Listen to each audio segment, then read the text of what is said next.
নমস্কার, ব্রেকিং বাংলায় আপনাদের স্বাগত। আমি জয়ন্ত মজুমদার। মিথ্যাচার আর গুজব দিয়ে যে কোনো আন্দোলন টিকিয়ে রাখা যায় না, সে যে পথভ্রষ্ট হয়, এই অভয়ার মৃত্যুকে কেন্দ্র করে যে আন্দোলন হয়েছে সেটা তাকে একবারে দিনের আলোর মতো পরিষ্কার হয়ে গিয়েছে সেই আন্দোলনে। কারণ হচ্ছে গুজব আর মিথ্যাচার দিয়ে গত বছর খুব বাজার গরম হয়েছিল, অনেককে শুলে চড়ানো হয়েছিল, কাঠগড়ায় তোলা হয়েছিল, অনেক কিছু হয়েছিল, আপনারা দেখেছিলেন। তো সেই আন্দোলন যে টেকে না, আসলে যেটার উপর দাঁড়িয়ে, সেটাই মিথ্যাচারের উপর দাঁড়িয়ে যদি হয়, সেটা বেশি দিন টেকানো যায় না। কিন্তু তা বলে তো চুপ করে গেলে চলবে না, ইস্যু থেমে গেলে তো চলবে না। কারণ বিভিন্ন রাজনৈতিক দল, বিভিন্ন রাজনৈতিক মনোভাবাপন্ন মানুষের তো বিভিন্ন রকমের লক্ষ্য থাকে। কারোর ভোটের লক্ষ্য, কারো হচ্ছে ফান্ডিং এর লক্ষ্য, আন্দোলনকে সামনে রাখলে ফান্ডিং হয়, পথে থাকতে হবে, আদালতে যাব না। আমার দাবিটা কি সেটা নিয়ে আদালতে যাবে না, কিন্তু আমি আদালতে গিয়েছিলাম বিচার চেয়ে। এখন বিচার পেল না অভয়া, বলে এবার রাস্তায় থাকো। রাস্তায় থাকলে মিছিল টিছিল হলে একটু ইস্যুটাকে মিডিয়ার সামনে রাখা যায়। এইসব নানান জনের নানান রকম ইকুয়েশন লক্ষ্য রয়েছে। এই একটি মেয়ে, মানে একজন চিকিৎসক, মহিলা চিকিৎসক, তিনি ধর্ষণ হয়ে খুন হয়েছেন, তাকে কেন্দ্র করে বিভিন্ন লোকের বিভিন্ন ধরনের মনোবাঞ্ছা, সেই মনোবাঞ্ছা পূর্ণ করার জন্য নানান ধরনের কৌশল চলছে, আমরা দেখতে পাচ্ছি এক বছর ধরে। এখন আবার এই গত 9 আগস্ট থেকে আবার নতুন করে কিছু কিছু জিনিস হচ্ছে উঠছে। তো আপনাদের বলি যে অভয়া বিচার পেল না, এই নিয়ে আন্দোলন। শুভেন্দু অধিকারীরা হচ্ছে শুভেন্দু অধিকারীর মতো চিন্তা ভাবনা করবেন। শুভেন্দু অধিকারী মাঝে মধ্যে ওই ভুইফোর সংগঠনের নামে বা কারোর নাম দিয়ে বলবে যে নবান্ন অভিযান হোক। নবান্ন অভিযানে একটু হুলস্থুল হলো, হুলস্থুল হয়ে যদি একটু গভর্নমেন্টকে একটু ব্যতিব্যস্ত করা যায়, যদি পুলিশ একটু গ্যাস গুলি চালিয়ে দেয়, তাহলে যদি কারো মৃত্যু টিত্যু হয় বড় ইস্যু করা যাবে, তাদের লক্ষ্য একরকম। এবার সিপিএম একটু রাত দখলের ডাক দিলাম, মোহাম্মদ সেলিমরা রাত দখলের ডাক দিয়ে কিছু যুব কর্মীকে, কিছু ছাত্র ফ্রন্টের কর্মীকে একযোগ করলাম, তারা রাত্রেবেলা এসে হই হুল্লোড় করে চলে গেল। কিন্তু গত বছর যে রাত দখল হয়েছিল, যে রাত দখল তখনও রাজনৈতিক দল ডাকেনি, যে সোশ্যাল যে প্ল্যাটফর্ম থেকে ডাকা হয়েছিল, তাতে যে স্বতঃস্ফূর্ততা ছিল, সেই স্বতঃস্ফূর্ততা কিন্তু এবার আর দেখা গেল না। একেবারে মেদামারা দু একটি জায়গায় কিছু লোক জড়ো হয়ে স্লোগান টোগান দিল, হলো রাত, তার জায়গা হলো, পরের দিন ছুটি। তো এই রাত দখল হলো, মিডিয়াতে একটু ছবি টবি থাকলো, যাই হোক। কিন্তু এগুলো তো চালিয়ে যেতে হবে সামনে 7 মাস। আর যদি ধরে নিই যে অগাস্টের মিডিল থেকে এই ফেব্রুয়ারির মিডিল বা মার্চের মিডিল পর্যন্ত, এই 6-7 মাস, 1 বছর হয়ে গেছে। 6-7 মাস যদি একটু টেনে রাখা যায় ইস্যুটাকে, ভোট পর্যন্ত, অনেকেরই লক্ষ্য ভোট, কারণ সিপিএম এর লক্ষ্য ভোট, বিজেপির লক্ষ্য ভোট পর্যন্ত ইস্যুটাকে টেনে নিয়ে যাও। এবার বিচারের দাবিতে আন্দোলন, এবং আবার একটা সংগঠনও তৈরি হয়ে গেল ইতিমধ্যে গত বৃহস্পতিবার। সেটা হলো যে একটা তো অভয়া মঞ্চ হয়েছিল, যে 70-80টি সংগঠন একসঙ্গে মিলে। এবার হলো voice of Abhaya, voice of women. এখানে ওই চিকিৎসক, যে শিল্পী, সাহিত্যিক, সব সমাজের বিশিষ্ট জনেরা মিলে হচ্ছে আরেকটা মঞ্চ হলো। এবং সবাই একই, যে বিচার পেল না। আমার কথা হলো, যারা বলছেন রাস্তায় দাঁড়িয়ে বিচার পেল না, তারা কোর্টে যান না। সুপ্রিম কোর্টের চিফ জাস্টিসের বেঞ্চে তো এই মামলা মনিটরিং এর জন্য রয়েছে। আপনারা তো জানেন না তা না, হাইকোর্টের যে চিফ জাস্টিস বেঞ্চ থেকে সিবিআই অর্ডার দেওয়া হয়েছিল এই মামলা। যান না হাইকোর্টের চিফ জাস্টিসের কাছে, সুপ্রিম কোর্টের চিফ জাস্টিসের কাছে, যে অভয়া আজও বিচার পেল না, পরিষ্কার করে বুঝিয়ে দেবে যে বিচারটা আপনাদের থেকে আমরা শিখবো না। আপনারা যেটা চান যে আপনাদের মনোমতো লোককে জেলে ঢোকাতে হবে, প্রমাণ থাকুক আর না থাকুক, ওই বিচার এখানে হয় না। যান শিয়ালদা কোর্টে যান, তো ওখানে যাবে না, আর রাস্তায় থাকতে হবে। রাস্তায় থাকলে ফান্ডিং, রাস্তা থাকলে আন্দোলন চলছে, অভয়া আজও বিচার পেল না। আরে বিচার হয়ে শিয়ালদা কোর্টে একজন জেল খাটছে, তার যাবজ্জীবন কারাদণ্ড হয়েছে। সিবিআই তাকে ফাঁসি করাতে পারেনি কেন? সেটা সিবিআই ব্যর্থতা। কলকাতা পুলিশ থাকলে হয়তো হয়েও যেত, আমি বলছি হয়েও যেত, কারণ যেহেতু কলকাতা পুলিশ তদন্ত করেনি, 5 দিনের মাথা সিবিআই তদন্ত নিয়েছে। কিন্তু বিচার তো হয়েছে। শিয়ালদা কোর্টের যিনি বিচারক দিয়ে কি বলে বিচার করেছিলেন, তার কাছে যান, গিয়ে বলুন যে আমরা বিচার পাইনি। বারে হচ্ছে বিচার পেল না অভয়া, রাস্তা একটা মিছিল, একটু রাত দখল, এসব হলে কি হয় না, ফান্ডিং এগুলো হয়, ইস্যুটাকে গরম করে রাখা যায়, একটু মিডিয়া অ্যাটেনশন পাওয়া যায়, মিডিয়াতে একটু ছবি ফ্রন্ট পেজে একটু ছবি এলো, একটু টিভিতে 4টে বাইট দিলাম, আজও বিচার পেল না, আমরা এই বিচারের দাবিতে চালিয়ে যাবো।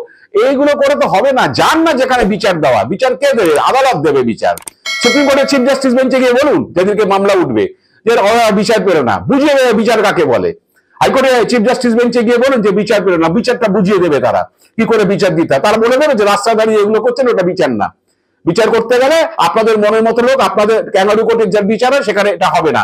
পরিষ্কার কথা হচ্ছে, সাক্ষ্য প্রমাণ নিয়ে একজনকে দোষী সাব্যস্ত করতে হবে, অত সহজে বিচার হয় না।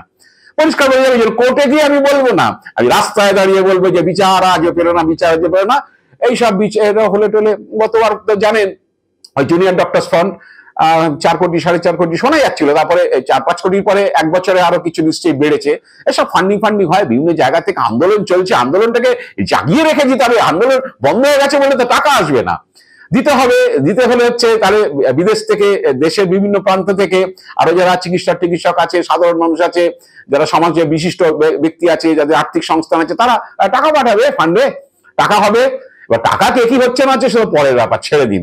তো সব ফান্ডিং যাদের আবার ভোট লক্ষ্য আছে তারা একটু চাগিয়ে রাখা, একটু ছাত্র যুব ফান্ডকে একটু চাগিয়ে রাখা, শুভেন্দু অধিকারী একটু আবার হুলস্থুল করার জন্য একটুখানি গাঢ় গরম করা, শ্রমিক ভট্টাচার্য সুকান্ত মজুমদার না পছন্দ করুক, শুভেন্দু একটু মাঝে মধ্যে আরো সময় আছে, যদি আরেকটা দুটো যদি নবান্ন অভিযান দেখা যায় সামনে ভোট ডিক্লেয়ার পর্যন্ত।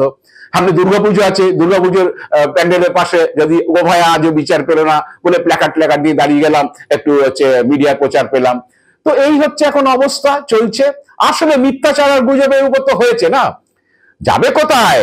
যারা আজকের বলছে বিচার পেল না, এরা দৌড়ে গিয়েছিল, এই শুভেন্দু অধিকারী, বিকাশ ভট্টাচার্য দৌড়ে গিয়েছিল হাইকোর্টে সিবিআই চেয়ে, সিবিআই আসলে বিচারটা হবে। এখন সিবিআই তাদের কাছে ভিলেন হয়ে গেছে, সিপিএম এর কাছে ভিলেন হয়ে গেছে, অভয়ের বাবা মার কাছে ভিলেন হয়ে গেছে। আবার অভয়ের বাবা মাকে দেখুন সিবিআই কে গালাগাল দিচ্ছেন তারা, যে বিচার দিল না, অপদার্থ বা ব্যর্থ। আবার সিবিআই কে যারা চালায় বিজেপি, সেই বিজেপি দলের নেতা শুভেন্দু অধিকারীর সঙ্গে তারা আবার হচ্ছে নবান্ন অভিযান করছে। বুঝুন ব্যাপারটা। এই অবহেলা বাবা মা, আমি পরিষ্কার বলছি, আমি তাদের প্রতি খুব সহানুভূতিশীল, তাদের সন্তান মারা গিয়েছে। তারা বলছি যে সিবিআই বিচার দিল না, সিবিআই অপদার্থ। সিবিআই কারা চালায়? বিজেপি চালায়, কেন্দ্রীয় সরকার চালায়। তা সেই সিবিআই বিজেপির লোক শুভেন্দু অধিকারীর সঙ্গে তারা নবান্ন অভিযান করছে মেয়ের বিচারের দাবিতে। কিরকম দ্বিচারিতা বুঝুন, আমি পরিষ্কার বলছি। তাদের কারা উস্কানি দিচ্ছে আমি বুঝতে পারছি না। 3 মাস আগে হাইকোর্টে চলে গেলেন, কি না ঘটনাস্থলে তাদের যেতে দিতে হবে, ফরেন্সিক বিশেষজ্ঞ নিয়ে উকিল নিয়ে তারা যাবেন। হাইকোর্ট বললো এটা তো আমার দেখার বিষয় না, এটা যেখানে মূল মামলাটা চলছে শিয়ালদা কোর্টে যাবে। শিয়ালদা কোর্টের বিচারকের কাছে গেল, শিয়ালদা কোর্টের বিচারক সবার মতামত জানতে চাইলো। রাজ্য সরকারের যে আইনজীবী, যে সন্দীপ ঘোষের আইনজীবী, অভিজিৎ মন্ডল আইনজীবী, তারা আপত্তি করলো যে একটা মামলা একটা ইনভেস্টিগেটিভ এজেন্সি করছে, আবার কি করে তার সাথে প্যারালাল মামলা হয়। সিবিআই বলে আমাদের কোনো আপত্তি নেই। সিবিআই হচ্ছে ভর্ৎসনা করলো কোর্ট যে আপনাদের আপত্তি নেই, মানে তাহলে কি আপনারা ব্যর্থ হচ্ছেন? আপনাদের ফরেন্সিক বিশেষজ্ঞরা কাজ করেনি? কিভাবে কি হয়েছে? এবার শিয়ালদা কোর্ট খারিজ করে দিল যে এইভাবে হতে পারে না। আগে আমাদের ফৌজদারি কার্যবিধি ছিল, তাতে হচ্ছে একটা তদন্ত দুটো এজেন্সি কেউ আলাদা আলাদা করে করতে পারে না, একটা তদন্ত একটা এজেন্সি করতে হবে এবং সেই কোর্টের কাছে দায়বদ্ধ থাকবে সে কি তদন্ত করছে। সিবিআই হাইকোর্টের নির্দেশে তদন্ত করার হচ্ছে আদেশ পেয়েছে, সিবিআই সেখানে তদন্ত করছে। সেখানে আবার প্যারালাল ইনভেস্টিগেশন কি হবে? স্পটে যাবে, সেখানে ফরেন্সিক বিশেষজ্ঞ নিয়ে যাবে, রবেয়া পরিবার, তাদের বাবা মারা, তার সঙ্গে তাদের আইনজীবী যাবে। খারিজ করে দিলে বলে হয় না। এখন বিএনসিসি মানে ভারতীয় ন্যায় সংহিতাতেও নেই যে একটা মামলায় দুটো এজেন্সি পাশাপাশি তদন্ত করতে পারবে, বা 2-3 আলাদা আলাদা করে তদন্ত করতে পারবে। খারিজ হয়ে গেল। আবার দেখুন হচ্ছে বৃহস্পতিবার দিন যে অভয়ার পরিবার হচ্ছে আবার হাইকোর্টে অ্যাপিল করেছে, কি না একই বিষয়ে আমাদের ঘটনাস্থলে যেতে দিতে হবে। তা আমি বুঝি না, যাদের ওদের যারা আইনজীবী, ফিরোজ এডুলজি আমার ভীষণ পরিচিত, বহুদিনের পরিচিত। ফিরোজ যথেষ্ট ভালো আইনজীবী, প্রতিদেশাসী আইনজীবী। বেশ কিছুদিন আগে পর্যন্ত তিনি ইডির সমস্ত মামলা করতেন হাইকোর্টে এবং কামদুনিতে অভিযুক্ত ধরে মামলা করেছিলেন ফিরোজকে দীর্ঘদিন চিনি, ভালো আইনজীবী। কিন্তু তিনি তাকে দিয়ে হচ্ছে পিটিশন গুলো করাচ্ছেন যে আবার 3 মাস আগে করা মামলা খারিজ হয়ে গেল, আবার হচ্ছে আবেদন করেছে। আইনের বাইরে গিয়ে ফিরোজই জানেন যে হচ্ছে একটা মামলা সিবিআই তদন্ত করছে, সেখানে প্যারালাল ইনভেস্টিগেশন হয় না। এটা আগে ফৌজদারি কার্যবিধিও অ্যালাউ করতো না, এখন বিএনএসএস করবে না, ভারতীয় ন্যায় সংহিতাও করবে না, তার কোনো প্রভিশন নেই। বিচারকরা কি করে রায় দেবে, অর্ডার দেবে যে সেখানে যেতে পারবে? এটা হতে পারে না। সিবিআই কে যেন ভর্ৎসনা করা হলো শিয়ালদা কোর্টে, আবার সেই ফের হয়েছে বেআইনি যা পদক্ষেপ, এবং এইভাবে চলছে। কিন্তু কি ব্যাপারটা, আবার আবেদন করেছেন অভয় বাবা ঘটনাস্থলে, আবার 2 দিন শুনানি, তারপর আবার ওটা শিয়ালদা কোর্টে আসবে, শিয়ালদা কোর্টে আবার 2 দিন শুনানি, খবরের মধ্যে থাকবে। খবরের মধ্যেই তো আমার রাখার লক্ষ্য তো আমার খবরের মধ্যে থাকতে হবে। আগামী মার্চ মাস পর্যন্ত, ভোটটা ডিক্লেয়ার পর্যন্ত খবরের মধ্যে থাকতে হবে, অভয়াকে নিয়ে খবরের মধ্যে থাকতে হবে। অভয় পরিবার বারে বারে আদালতে আবেদন করছে যে তারা ঘটনাস্থলে যেতে চায়, তদন্তটা কিভাবে সঠিকভাবে হয়েছে কিনা তারা বুঝে নিতে চায়, ফরেন্সিক বিশেষজ্ঞ নিয়ে যেতে চায়, আইনজীবী নিয়ে যেতে চায়। খবরের মধ্যে থাকো, আদালত দেবে না। আদালত বলে দিয়েছে এটা বেআইনি এগুলো হয় না, এইভাবে পদক্ষেপ করা যায় না, কিন্তু সে বেআইনি পদক্ষেপই হচ্ছে। অভয় বাবা মা করছেন, এবং তাদেরকে কারা উস্কানি দিচ্ছেন আমি বুঝতে পারছি না। পরিষ্কার বলছি যে তারা যে সমস্ত কাজগুলো করছেন দ্বিচারিতার কাজ করছেন। যদি বিজেপির কথা তাদের মনে হয় যে ঠিক বলছেন, শুভেন্দু অধিকারী ঠিক বলছেন, তাহলে বলুন যে সিবিআইও ঠিক করেছে, সিবিআই ঠিক পথে চলছে। দিল্লিতে যাচ্ছেন, সিবিআই অফিসে গিয়ে দেখা করতে চাইছেন, তারা বলছে যে আপনাদের কাছে যদি প্রমাণ থাকে দিন, আমরা তো বলছি আমরা এই পেয়েছি, আমরা কোর্টকে জানিয়েছি, আপনাদের কাছে থাকলে দিন। সেখানে দিতে না পারলে তারা কি করবে? বেরিয়ে সিবিআই অপদার্থ, সিবিআই নামে আমি চারটে কটু কথা বললাম। এবার আবার সেই শুভেন্দু অধিকারীর সঙ্গে যে নবান্ন অভিযান করছি। তো জানি না ওনারা, আমি বুঝতে পারছি না। এখন নানান দিক থেকে নানান ধরনের গুজব শোনা যাচ্ছে। কেউ বলছে যে অভয়া পরিবারের কাউকে পানিহাটিতে দাঁড় করানো হবে, কেউ বলছে আবার ভবানীপুরে মমতা বন্দ্যোপাধ্যায়ের বিরুদ্ধে দাঁড় করানো নাকি সমস্ত কথাবার্তা চলছে। আমি শোনা এগুলো কথা, আমি সত্যি মিথ্যা যাই না, এগুলো তো ঘোষণা হয়নি যে ভবানীপুরে মমতা বন্দ্যোপাধ্যায়ের বাড়িতে অভয়া পরিবারের তার বাবা বা কাউকে দাঁড় করাতে চাইছে বিজেপি। কেউ কেউ বলছে পানিহাটিতে প্রার্থী করতে চাইছে বিজেপি তার পরিবারকে, আমি যাই না, এগুলো শোনা কথা। তো এখন বুঝতে পারছি না যে এইরকম গুলো কেন হচ্ছে, যে যেটা বেআইনি বলে কোর্ট খারিজ করে দিচ্ছে, আবার সেটাই আবার অ্যাপিল হচ্ছে। আমি বুঝতে পারছি না। আবার একইভাবে সিবিআই কে গালাগাল, আবার কারা সিবিআই কে গালাগাল করছে, এখন সিপিএম ও সিবিআই কে গালাগাল করছে। এই সিপিএম এর বিকাশ ভট্টাচার্য কলকাতা হাইকোর্টে প্রধান বিচারপতির বেঞ্চে সিবিআই অর্ডার দেওয়ার জন্য এই মামলা 4 দিনের মাথায় তিনি শুনানি করলেন। শুক্রবার দিন মৃতদেহ দেখা গেল, শনি রবি সোমবার দিন শুনানি করলেন অভয়ের পরিবারের হয়ে এই বিকাশ ভট্টাচার্য সিপিএম এর, তিনি করলেন। এখন সেই বিকাশ ভট্টাচার্যরা সিবিআই কে গালাগাল দিচ্ছেন। তা গালাগালি যখন দেবেন, ভিলেনি যখন বলবেন সিবিআই, তাহলে গিয়েছিলেন কেন হাইকোর্টে ছুটে দৌড়ে? যে কলকাতা পুলিশ ঠিক মতো 4 দিনই বুঝে গেলেন কলকাতা পুলিশ ঠিক মতো তদন্ত করছে না, ছুটে গেলেন, 5 দিনের মাথায় সিবিআই চলে আসলো, এখন আবার সিবিআই কে গালাগাল দিচ্ছেন। করবেনটা কি?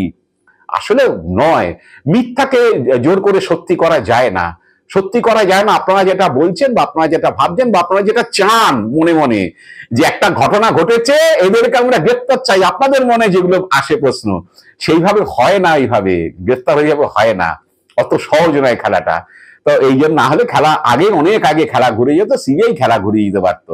আর সিবিআই হাতে সেই অস্ত্র থাকতো, সিবিআই তো অস্ত্র নেই, হবে না, অত সহজ না। আমি মনে করলাম এটা হয়েছে শুভেন্দু অধিকারীকে জেলে ঢুকে দেবো, না, ব্যাপারটা তা নয়। শুভেন্দু অধিকারী ইনভলভ থাকলে আমি শুভেন্দু অধিকারীকে জেলে ঢোকাতে পারবো না, এটা অত সহজ নয় ব্যাপারটা। তা যাই হোক, ওনারা কবে বুঝবেন যাই না। অভয়া পরিবার জেনে বুঝেও বারবার একই আবেদন করছেন, এবং নিশ্চিতভাবে আমি জানি আগেরবার যা হয়েছে তো এবারও সে একইভাবে খারিজ হয়ে যাবে। কিন্তু খবরে থাকার জন্য তো তারা করছেন, আমি জানি না সত্য মিথ্যা বা তাদের মনে কি আছে। আর সিপিএম বিজেপি মোহাম্মদ সেলিম শুভেন্দু অধিকারীদের লক্ষ্য নিশ্চয়ই আছে, ইস্যুটাকে চাগিয়ে রাখতে হবে। আর যারা সংগঠন করে পথে থাকতে চান, অভয়া আজও বিচার পেল না, যারা সুপ্রিম কোর্টে গিয়ে হাইকোর্টে গিয়ে বলার সাহস নেই যে আজও বিচার পেল না, তারা পথে থাকতে চান। পথে থাকলে নিশ্চয়ই আন্দোলন সংগঠিত করতে হবে, পয়সা করি লাগে, একটু টাকা পয়সা তুলতে হয়, যাই না তারা আবার তাদের লক্ষ্যটা আবার ওই টাকা পয়সা তোলা কিনা, এগুলো ভবিষ্যৎ বলবে। আজ এ পর্যন্তই। আপনারা ভালো থাকবেন, সুস্থ থাকবেন, নমস্কার।